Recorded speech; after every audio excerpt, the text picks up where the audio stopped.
Hello, this is Joe from MOMFIT with Joe Peters. Welcome to the Spanglish World Network and her network at Singo TV channels 250 and 251. Please remember to download both the Singo TV app in the respective app stores, iOS and Android devices. While you are downloading, make sure that you rate and leave a comment. The app is free. Singo TV is also available on Google Chromecast, Amazon Fire, and Fire TV Stick. Roku and Roku sticks also since 2016. Today we have a treat because we are going to be having the blessing of talking with one of those wise women, one of those elderlies that were supposed to help us and and be a companion for all of us in our motherhood journey. Actually, when I was in Africa a couple of years ago, I saw that firsthand. When I saw moms being support and held by the grandmas and the great grandmas and the elderly females of the village sharing their knowledge and their wisdom. And unfortunately, we are missing that a lot today. So I am very happy and pleased to actually have as a guest my dear friend Pamyla Love. She is an amazing coach. She's been for years and years working on meditation, transformation, healing, working with Joe Dispenza, then going and matching that with health, with welfare. And for over 20 or 30 years, she also worked in the field of moms being pregnant and giving birth. So it is a treasure and a bless to have you here, Pamyla. Welcome. And we are going to have a lot of fun today. Welcome aboard. Thank you, Joe. I'm just really excited to be here because I really feel that the message that you are sharing with women and the encouragement to come together and be that tribe, even though geography and distance might not be there, but it's really time that as women we pull together, and it does take a village to raise mothers as well as children. So I am absolutely delighted to be here. Thank you so much. And I want to start a conversation with something that you just touched. And that is, you said it takes a village to raise a mother as well as a child. And that is something that you and me agree on because one of the things that happened when somebody had a baby is everybody's concentrated in the baby. Oh, the baby, the newborn. And some people forget that the mom is a newborn too. So why you don't explain a little bit and expand a little bit on that concept of it requires a village to raise a mother. Well, thank you. So I've been a mother for 41 years, and my daughter has been my biggest teacher. First of all, when I became pregnant, I lost my identity as, I gained a new identity and other aspects of me, changed. And then the day you come home with a baby, your identity changes again. And I didn't come with my baby didn't come with a manual, and there was while there were books to read and things like that and resources available, they were very, very generic. They didn't necessarily address my own personal goals as a mother, who I wanted to be as a mother, how I wanted to raise my child. They were laid out as if this is the way to do it, and I was raised by my mother. I'm a child of the 50s, and Dr. Spock was the book. It was the go-to book. And if you didn't follow Dr. Spock, you were being a bad mother or a wrong mother. And that's just all rubbish. And so taking the time to really understand who is it you want to be as a mother, how is it you want to show up as a partner in a new way, as a mother for your child. And each of your children could be very different. So how are you going to show up for each child is so important, that having an ear to just help you to unpack. As mothers, help yourself to unpack what it is that you want to be, because it allows you to give up the notion that you need to know how to be a good mother or an effective mother. So when you can give up the expectation that you need to know it all, and that you're actually exploring, you're on a journey of an exploration, and each day is going to give you more information and you can share that information, what worked and what didn't work. It allows you to give up the need to be right or wrong. And you're constantly searching for, how is this working to support me in being the mother that I am choosing to be? And that may be different than another mother's desires or needs to give expression to how she wants to be a mother. But when we can deeply listen to each other, we can afford each other the space to grow into who we want to be without the judgment. And I I love that on the judgment. We were talking with another guest in another episode about people being having the right to be wrong about us, and I think that what you said is so powerful, because when we start seeing each other as moms from our heart instead of with the need of defending my decision, my parenting choices, and showing and proving you that what I'm choosing is right, then we remove the judgment, and then we can actually allow that basic need of tribe, of community, of holding the mom. Because one of the things that I love that you said is that every child is different. And at the beginning, when I started this process, I was always thinking about, well, you are a new mom when you have your new baby, and you're a newborn with your new baby. And then one of the other guests was like, wait a second, Joe, every child is different. So you are actually rebirthing, you are a newborn mom with every child. Because like my grandma used to say, my grandma was a very wise woman like you, and she used to say, your children are like the fingers in your hand. There is not two that are alike. And because of that, every experience, every birth, every postpartum, every fourth trimester is different, and push us to learn and unpack different things. So I love that. Why you don't tell me a little bit about your journey when you become a mom, and then how you get involved into supporting other moms? And then what we are going to be talking a lot today is about listening to your own wisdom instead of what everybody else is trying to tell you. thank you. Yeah, so 41 years ago, the birthing practices, at least here in Canada, were still very, very medicalized. You know, you you typically went into the hospital. Home births weren't encouraged. As a matter of fact, some of the doctors, if they did home births, they ran the risk of losing their license because, of course, the only correct way to give birth was in the hospitals on your back with your legs strapped up. And that just felt fundamentally wrong to me. And I just didn't feel that it was a wise way to give birth, if you want to put it that way. It just didn't seem natural or innate. My body during the practices just seemed to resist the positions that we were encouraged to practice in. And so it made me seek out a more gentler birthing process. And I discovered what was considered, forward thinking at the time, a Laboyer birth. So at least that birth was still done in a hospital, in a delivery room, but it had softer lights, quieter music. Nurses were minimized. The amount of noise in the room was minimized. The baby was laid. She was laid on my tummy right away. My husband got to cut the umbilical cord, etc. But it was still very medicalized. It was still, a lot was still done around the convenience of the staff and the doctor in particular. And that led me on a journey to find out there's got to be another way. And that led me to the work of Sheila Kitzinger, who is an anthropologist who was studying birthing practices around the world. And that led me to become a certified childbirth educator and birth attendant. And I started to teach pre and postnatal education classes and attending births. And this was before we had midwifery. So I was sort of in the groundbreaking area of wanting to get midwifery brought back into Ontario.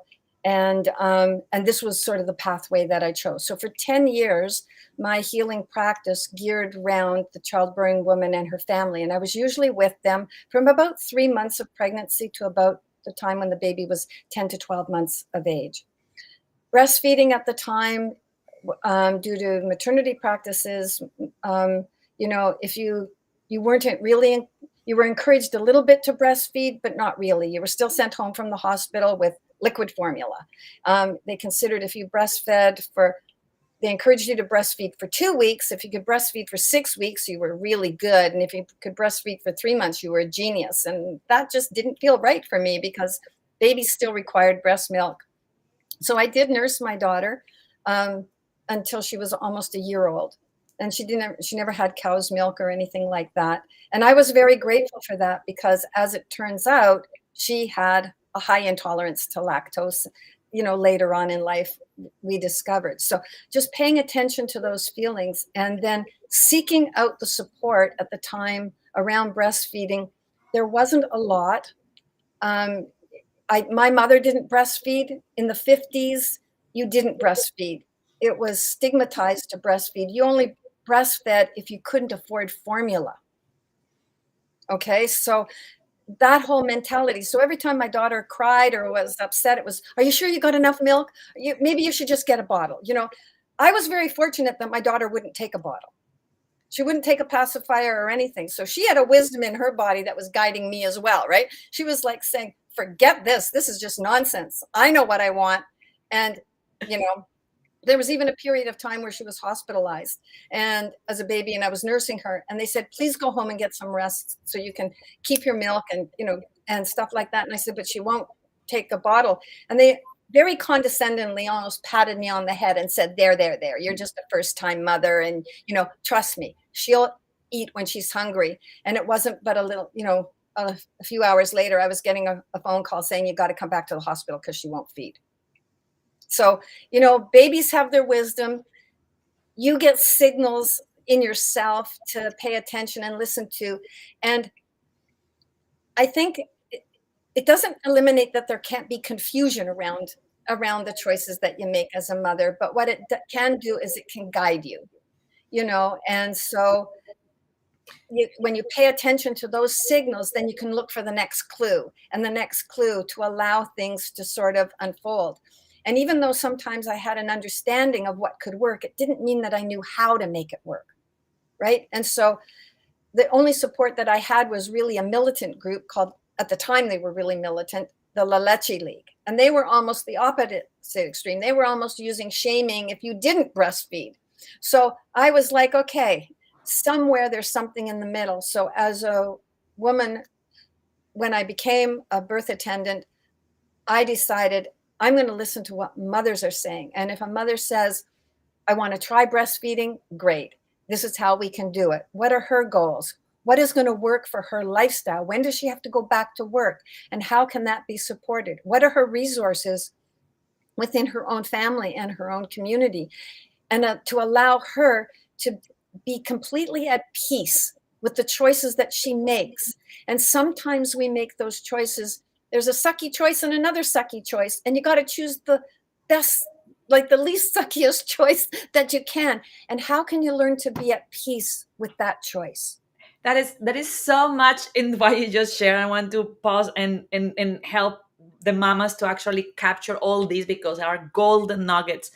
The first one, that unfortunately you will think that after 40 years we will be in a different position now, but unfortunately is a reality right now everywhere in the world, and that is that birth in a hospital tends to most of the time be towards what is more easy and more comfortable for the medical staff.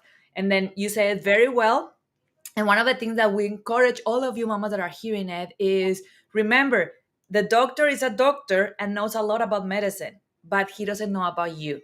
So when you are clear about how you feel and that you are empowered, and in your pregnancy, you have somebody like Pamyla, you have a coach like me that help you to actually feel empowered into being clear on how you want to give birth, then you can take your experience in your own hands. It's in your, you are the one leading the experience, not the doctors, not the nurses. They are there to support you, not to lead you. Because the reality, I agree with Pamyla, we have the intuition, we have the wisdom, we and our babies are working together at that point. So that is a beautiful one, that was a reminder for you. The other one is the part of putting the puzzle together, and like one sucky one and another sucky one. what is the less sucky option that we have. And that made me think of, I don't know how many of you are about Legos, but my husband is big on Legos, so I start learning a lot about Legos. And Legos are big pieces in a box. You don't have any order, you don't have any numbers. The only thing that you have is a manual where you have just the picture of what is the next step, just the what is the next step. And then it's like motherhood. You cannot see what is coming up 2 weeks, 3 weeks, 2 months ahead. You are just trying to make the next less sucky decision at the time. I actually remember when I had my breastfeeding problem that you helped me a lot with too, that I was so afraid that my baby will have nipple confusion, that for the first couple of weeks I was breastfeeding him with a syringe. And my husband was not happy, and my friends were not happy, and everybody was like, "You are putting too much pressure on you. You need to just go into a bottle and formula." And it was sucky what I was doing, but it was also sucky thinking that he will have a bottle and get a nipple confusion and then start refusing the breast, because it's a lot easier for a baby to suck from the bottle than from from my nipple. And having those decisions are hard, because it's not like with everything else that you actually know that you're like, okay, this is the right decision. You are like, I think that this is what my gut is saying. And for me, for example, it sucked because it meant a lot of more of work from both my husband and I. It meant a lot less of a sleep. It meant that my depression and anxiety postpartum get a really big hit, even harder than probably was if I was choosing other way. And it was a decision that I make. And when I look back, I am actually glad, Pamela, like you said, I listened to my own gut. I respect moms that decide that they want to go into formula. And if you do it because you want to, not because anybody else is pressuring you. If I look back, if I let my husband or my friends pressure me into, you are working too hard, you need to rest and move away, I think that at this time I would be a little resentful if my breastfeeding journey was not safe. So thank you for that. One of the things that I want to unpack with you, because you are very good at this, is how we can embrace, and you have a beautiful story about this, how we can embrace mamas and mamas to be, new moms, to actually connect with that wisdom, to actually listen to what their instincts, their mama God is telling them to do and to act upon.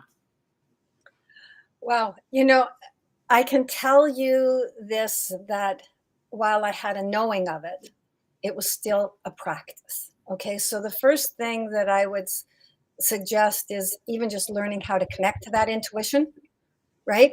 And you can't connect to it if you're in a state of stress. So connecting to your breath can be the best and easiest thing to do, to be able to step back. But take time to reflect on who you want to be and how you want to show up for yourself and for your baby and your partner, for everybody. Who is the new woman that you are wanting to become? And start practicing being your future self now. Right? So get into the feeling, embody the feeling. So just allow yourself sitting in some stillness, connecting to your breath, and then just ask yourself, if I could be the mother that I truly desire to be, what could that feel like? It's not what you are doing, but what could that feel like? And hold that feeling, and then imagine how you would wake up, how you would approach your baby, how you would nourish yourself, how you would speak with your partner. Imagine yourself going through a day, and let go of the expectation that you should know it all. Okay? Your intuition can guide you to what feels right. And inherent in there, you will discover your knowing. But allow yourself the freedom that you're going to discover this knowing as you're going along. I am in my 68th year. I have been a parent for 41 years, and I am still discovering how to be a better mother, how to be a better friend, how to be a better woman. It's a never ending journey. And so, if you can allow for that unfoldment and do the connection there, it will really, really help you. And I think that one beautiful thing that you are saying is the part of connecting with the breath and listening.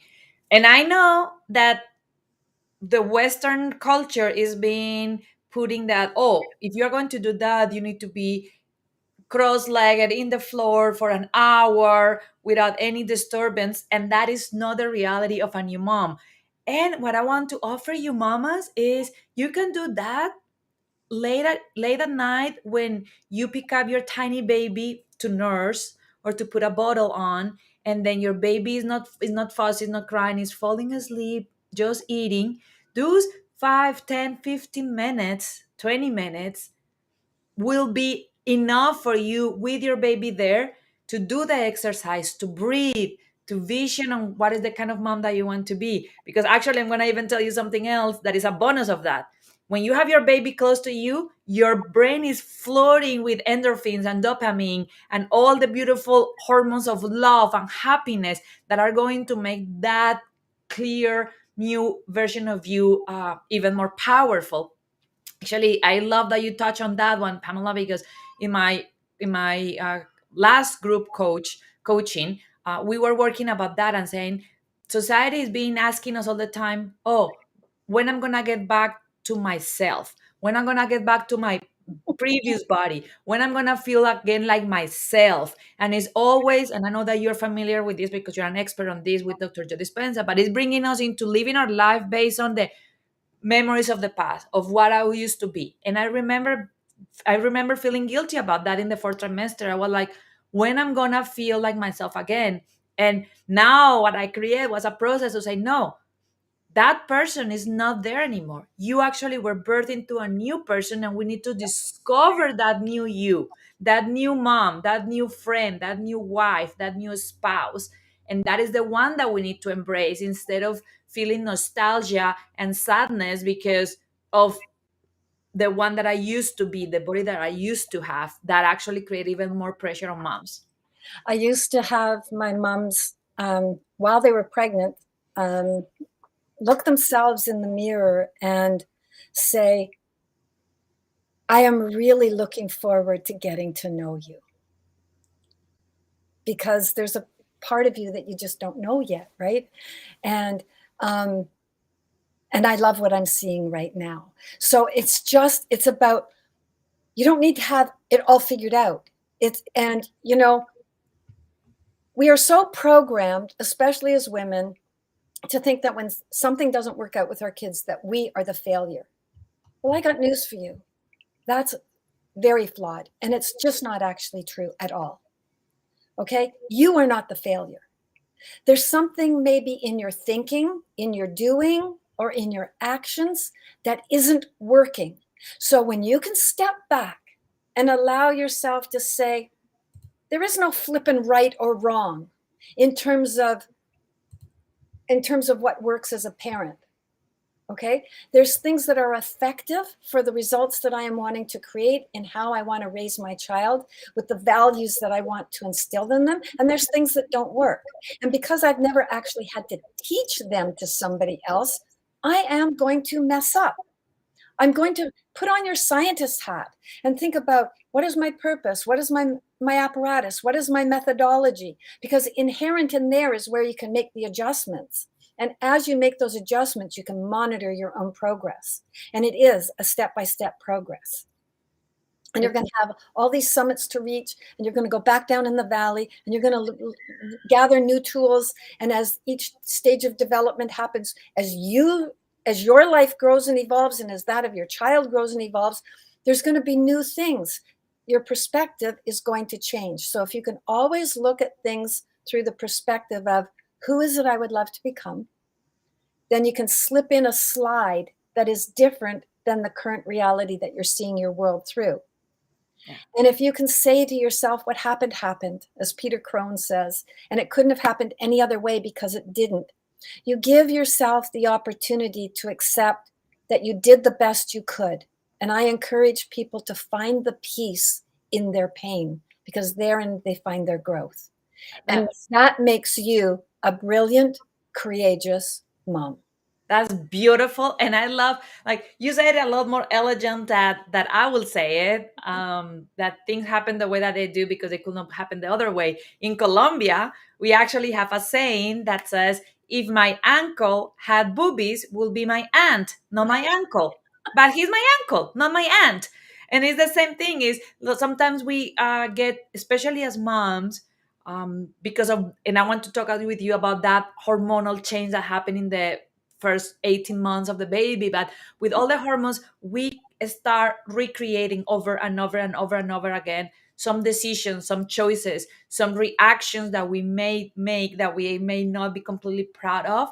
And having that peace, I want you to help us with your wisdom of what are some of the tips that you have for the moms of how a mom can find that peace on, I trust that I did the best that I could, even if it was not the best decision at the time, or even if now that I know more, I realize that it was not. But at that point, I decide how a mom can actually find that peace. Let's going to talk a little bit about that before we go into the hormones, because I want to talk with you a lot about that roller coaster of postpartum as well. Yeah, thank you. So I think the biggest thing to realize is that we are, if we can allow ourselves to honestly and authentically accept that each and every one of us is doing the very best we can in any given moment, we are going to understand that sometimes it's like where we are, and hormones play a huge part in that. Your level of fatigue, how well you are feeling. Trust me, I can respond very differently when I am feeling well rested, vibrant and alive and healthy than when I'm tired and feeling sick or run down. I have many more resources to draw upon, and I can take action from that place. So as a mother, recognize, if you always show up and do your best even when you're tired, and understand, really hear me when I say this, understand that you're giving the best you can for where you are, that when you're really tired, if you give 100% for where you are when you're really tired, knowing that that's different than when you're well rested, you're going to allow yourself some grace and some ease. Okay. And you can learn there's a difference between being responsive and being reactive. So if you catch yourself in a really reactive phase, do some breathing, step back, allow yourself to observe, become the observer. And this takes practice. Just having an understanding of this doesn't mean that you're going to be able to fully do it, but every time you do it, you're going to get better at it. So step back and observe, and just ask yourself one question: what could I do? Instead of what the impulse is guiding you to do.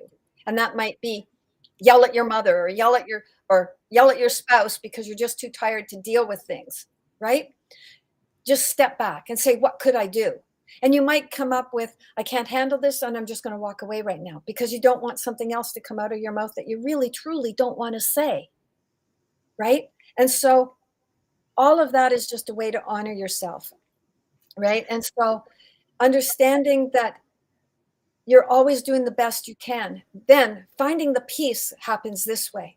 We all understand that as you're moving forward, when we look back in hindsight, that 2020 vision tells us what we could do. Well, you know what? That's where you can draw the wisdom out of the experience. And you can say, you know what? When I'm really tired and I behaved and I get triggered, this is the way I behave, and I really don't like it. So what could I do now? Now I know, if I'm getting, you can actually do some preparation. You can set things up to be more successful, because you're a mom. Doesn't matter how old your kid is, you're still going to have days where you're getting really tired, right? And so you can learn from that experience. And when you do that, there's peace in knowing that the first time it happened that way, you were doing the best you could. Now you have more knowledge. Now you have more awareness, and you can apply that and do prevention stuff to allow yourself to be better the next time. Does that help? Absolutely. And actually, there was a fun story of that happened this week because baby E is teetering right now, and we had a couple of really rough nights where I spent almost all night holding him, so I didn't sleep. And then the next day, I was sleep deprivation, very cranky, very tired. My husband came home and he said, "Why you don't just go and take a nap?" But then I was having more some of that mom guilt, like, no, the weather is nice, I want to go outside, I want to spend time with my family. But then I did that. I paused and I said, like, what is the best thing that I could do right now? I'm like, you know what? I'm gonna go upstairs and take a nap because I'm really not feeling good. I went upstairs, take a 2 hour and a half nap. My husband, he'll handle the baby until it was bedtime. And it was amazing how much better I felt next morning, that if I will allow myself to go into that wheel of what I should be doing as a mom versus what I felt that I needed, that was actually some rest. So I love that you are saying that with that pausing. And then the other one is the part of understanding that 2020 vision. That is phenomenal, because you and me also know the power and the danger of cortisol and stress. And when you are relaxed and rested and happy, you have that 2020 vision that allow you to have a holistic view of everything. Like, I will even ask all the mamas to do this. If you put your hands on your side, you are going to actually start seeing a little bit of your hands even when you are looking to the front. That is how the 2020 actually works. When you have cortisol, that means that you are in danger. That means that you need to survive. That means that you need to run away. That 2020 gets narrow really, really short. And then you literally lose your peripheric vision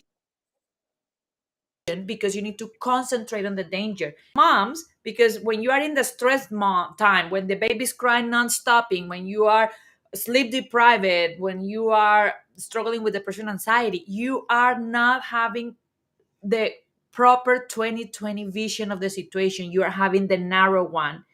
And the decision that you are making here could never be compared to the decision that you make here. Like, it will not be fair for you to compare if you are only seeing this, to qualify somebody that can tell you, hey, I'm only seeing the plant and the computer and the curtains.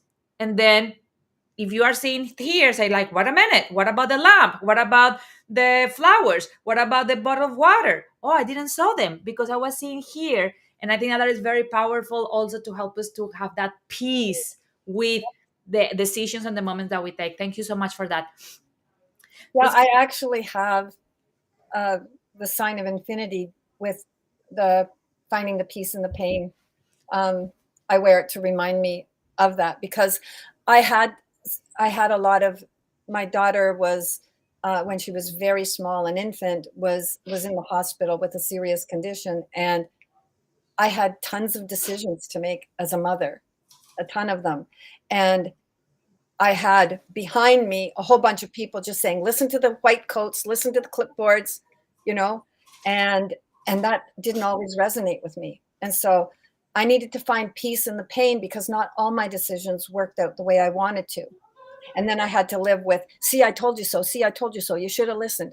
And part of that might have had a relevance, but it wasn't completely true. So I extracted out of it what would have worked better the next time, because I knew I was still going to have to make some very serious decisions. So how could I navigate that situation better next time?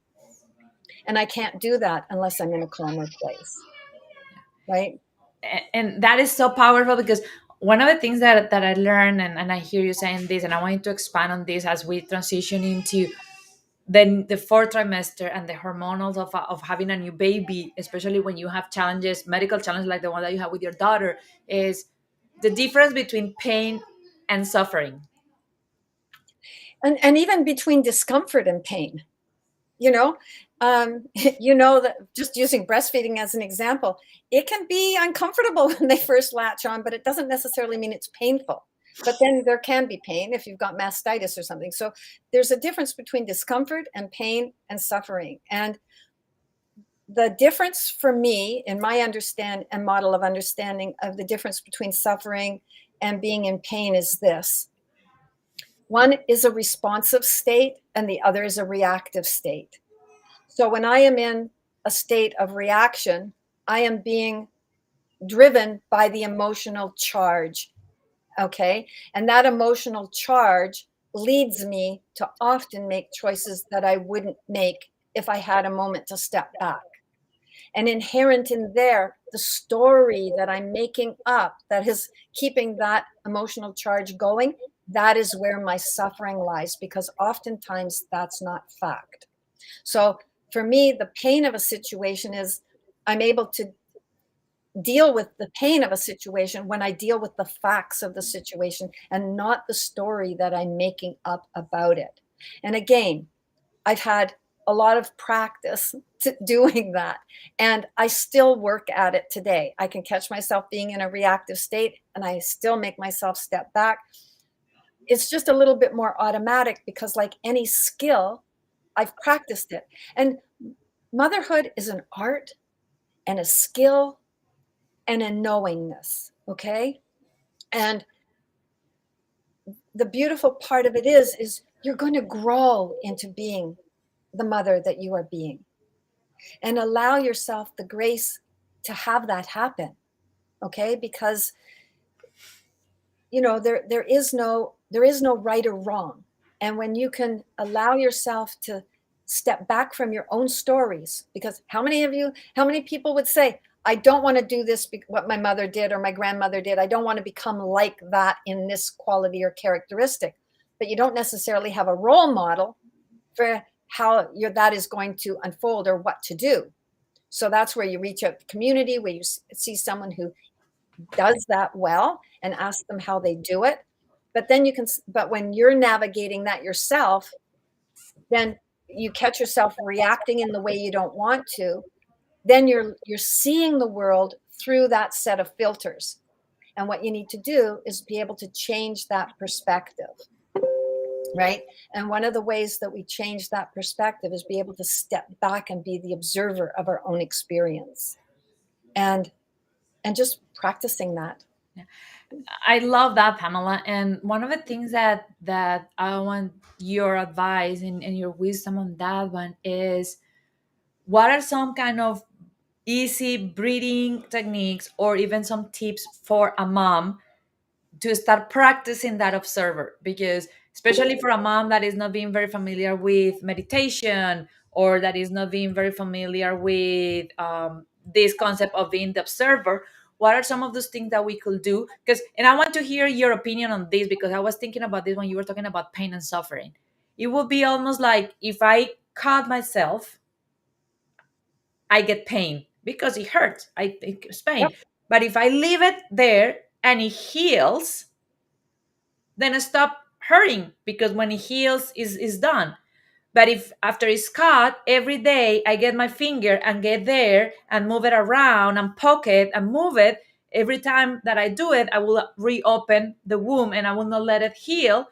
And that will be maybe considered a suffering. Like, so it is part of, maybe will be a time of pain is what it happened, and you can feel pain with what happened, but you suffer when you keep going back into that same place and don't allow it to heal, Yeah. and then keep recreating the pain over and over and over again, because is because you are not letting it be.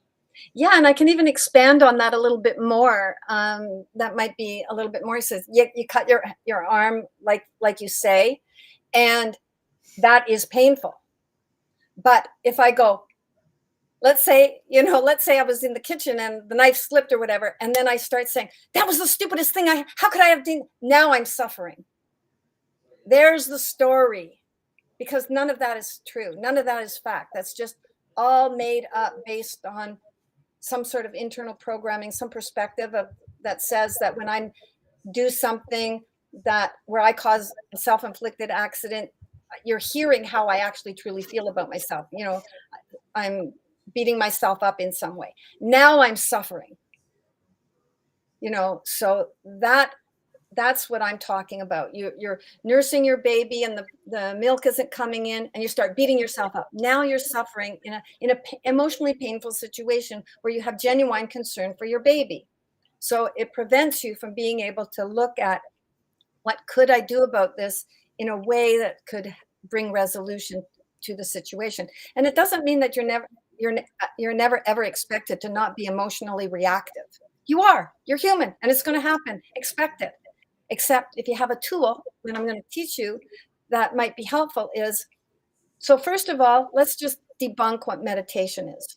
In my original teachings, as well as I learned with Dr. Joe, I learned the word meditation means to become familiar with. It doesn't mean having a quiet mind. It doesn't mean being totally blissed out. I mean, those are byproducts. Your mind can quiet down and you can get blissed out with certain styles of meditation. But really, as a mother, what you want to do is to give your body an opportunity to have some deep rest. And that just comes with stillness. Okay. And as a mother, you might say, well, I don't have any time to be still. You've got many opportunities, even if you're on the toilet, where you're just sitting still for a few minutes, right? But here's what you can do. So meditation means to become familiar with. So it's the opportunity to become familiar with how you think, how you feel, and how you behave. And inherent in there, it gives you an awareness that allows you to make change. So the first thing that you want to do when you recognize you are in a reactive state is say to yourself, stop, change. Do that interruption to the thoughts that are going around on the gerbil wheel, keeping you locked up in your suffering. And in doing that, you say, stop, change. Like you are the general and the troops have to listen. There's no alternative but to stop. And then say, breathe. That's your first command to yourself. Breathe. And then just take a breath in for whatever way you can. So if you're really highly aroused, it's not going to be a deep breath, but you just focus on the breath and just allow yourself to continue to breathe until you get into some sort of regular rhythm.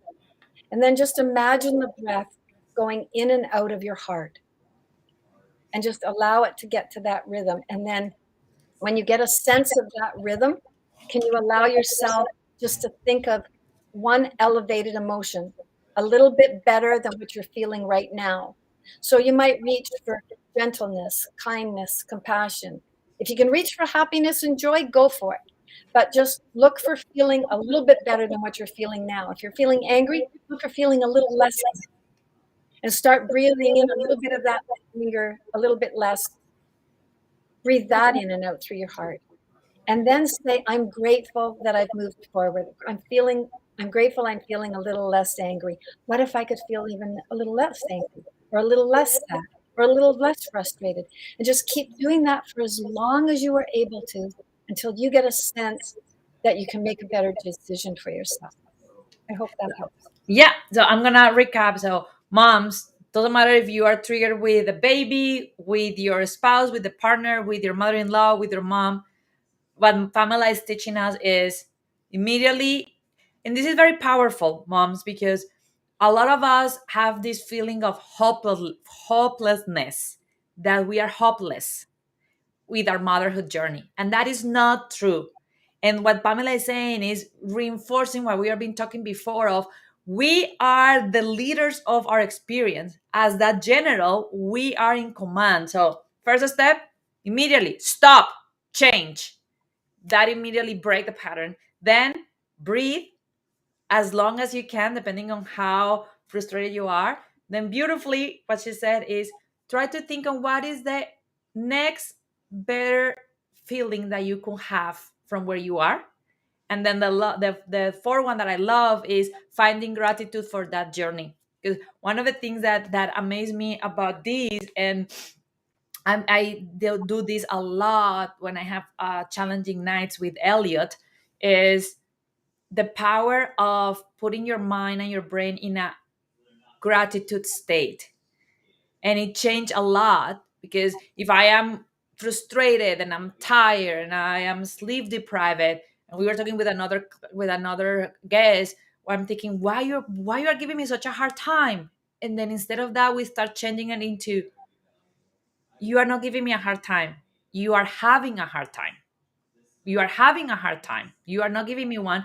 Then immediately I can jump into that gratitude perspective of saying, oh my gosh, your little nose is so cute, and I remember the little yawn that you did this morning. And as soon as we as moms are able to jump into that gratitude, it's amazing what our brains start working and how much better we feel. And there are going to be days, and I think, Pamela, you will agree, there are going to be days that you're going to be like, there is nothing that I could be grateful for today. Nothing. Everything was wrong today. And on those times, we want to encourage you to actually start thinking on contrast. And I will give you a couple of things that you could be grateful a lot is, if you are not in Ukraine, you could be grateful that you're not in the middle of a war, no matter where you are. If you have drinkable water in your house, you can be grateful that you can have water any time of the day, because there are so many people that don't have it.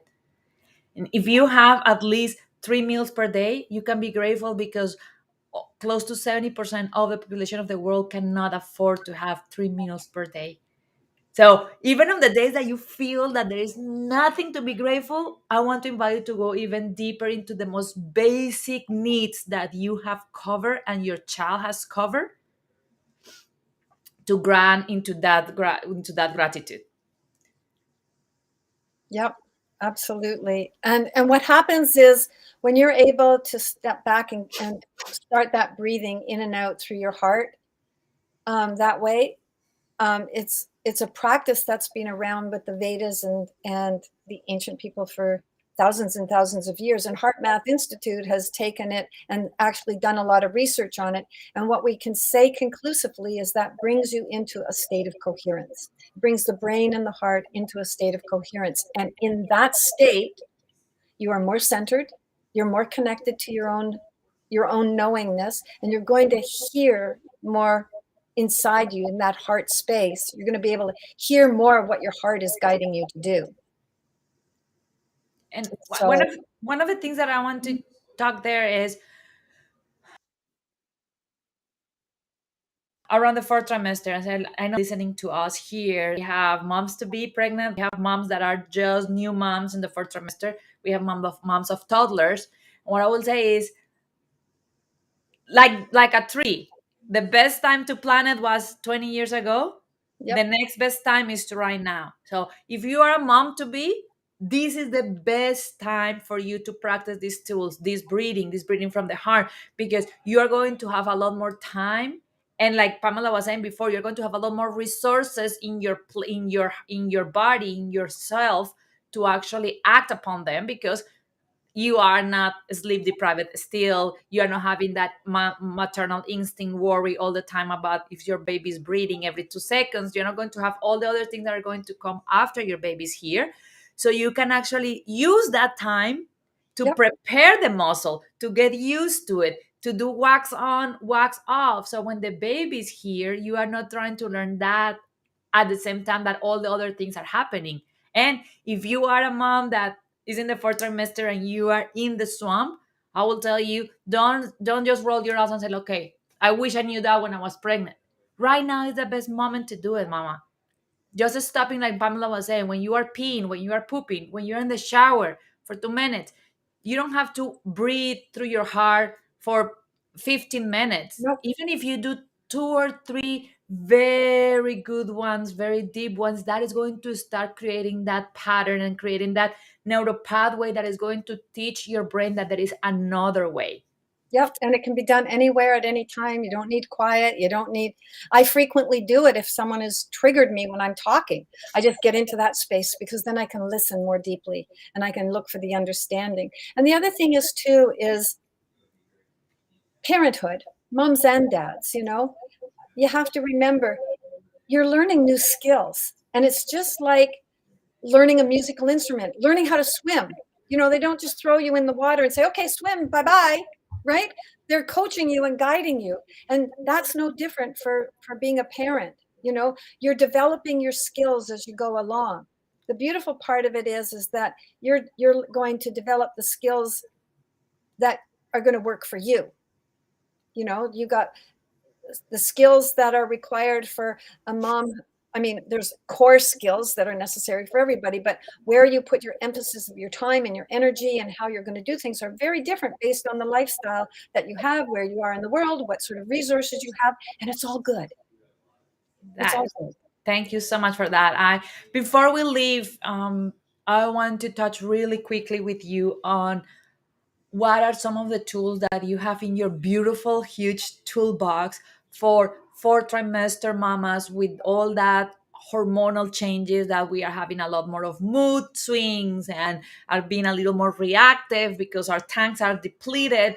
What are maybe one or two golden pieces of wisdom that you can share to them to actually say, okay, this is something that you could do to help and understand the process where you are going for the first 3, 6, 12 months of the life of your baby and of you as a new mom? The first thing that I would say is make yourself and your baby your priority.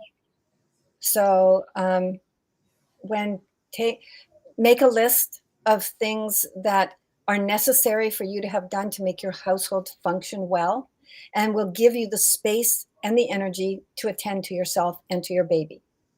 And so when people ask you, how may I help? Give them a list of things to do. And if they say, oh no, I would rather do that, then say thank you, but no thank you. Have them help in a way that has meaning and value for you, that's going to keep moving you forward on your journey as a mom. That's one thing. The other thing is, every single day, allow yourself some time to remember that you are becoming a new person, and just sit still with yourself, even if it's just for 2 minutes, and say, today is a new day. I wonder what I'm going to learn new today about myself and my baby. And give yourself the understanding that every day is going to be new, and there's going to be the constant change, and embrace that. Don't expect that you have to know everything. Make sure that, just from a nutrition perspective, stay off of the sugars. I also found it very helpful to stay off of the grains, right? Ensure that you keep yourself super hydrated, especially if you're breastfeeding. Allow yourself to rant or to vent if you need to. It's okay not to feel like that you feel like being a loving person all the time, but just allow yourself an appropriate way to vent it. Allow yourself to say, I'm scared. Allow yourself to feel everything that you're feeling, but then don't allow yourself to stay caught there. A little trick I use is the sun. We all require sun every day, right? But too much sun can be harmful. We can get burned. So I imagine myself going out in a hammock. I would allow myself to imagine myself laying out in a hammock in the sun, and I have 10 minutes before I get burned. Okay. And then after that 10 minutes, it's time to get up and say, okay, now what could I do different? So allow yourself to acknowledge where you are with your feelings, and then move forward from there. Thank you so much for so many wisdom nuggets, for all the inspiration, for all the love. We will for sure have you back to actually explore a little deeper into some of your tools and wisdoms. And if you connect with Pamela today, please make sure that she had her email there, pamylalove@gmail.com. Send her a message, send her an email, share with her what she shared that was powerful and impactful for you. And remember, motherhood is a marathon, it's not a sprint. And I want everybody to remember what Pamela said. After 41 years of being a mom, she's still learning how to be a better mom every day. So show yourself some grace, mama. We got this together, and every day we are getting better and better as a tribe, as a community, as MOMFIT. Pamela, thank you so much for being here with us, and I cannot wait to see you soon. Can I just add one thing? Do we have time? We are closing right now. Okay. Talk to you later then. Bye Thank bye. you so much. And this show can also be heard on the Spanglish Radio Network. Please check out www.spanglishworld.ca for all the news and programming. Spanglish World, watch it, hear it, read it, download it, and leave it.